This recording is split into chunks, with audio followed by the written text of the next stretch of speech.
In this video, I'll show you how to enable Einstein activity capture in Salesforce CRM step by step. To begin, navigate to salesforce.com and make sure you're logged into your Salesforce account. Once you're on the dashboard, click on the gear icon in the top right corner and select Open Advanced Setup. Next, use the Setup search bar to search for Einstein Activity Capture, then open Settings. On the Settings page, click Get Started, and then click Next to begin the setup process. Now choose your email provider, either Google or Microsoft, and click Next. On the next screen, select what you'd like to sync.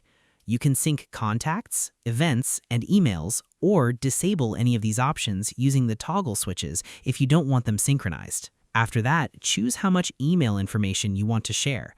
You can either sync the full email details, including the header, subject, and body, or choose to sync only the basic header information, such as the sender, recipients, and date and time. Once you finish configuring the settings, click Connect Account. You'll be redirected to your Google or Microsoft sign-in page to authorize the connection. After the account is connected, Einstein Activity Capture will be enabled, and that's how you can enable Einstein Activity Capture in Salesforce CRM.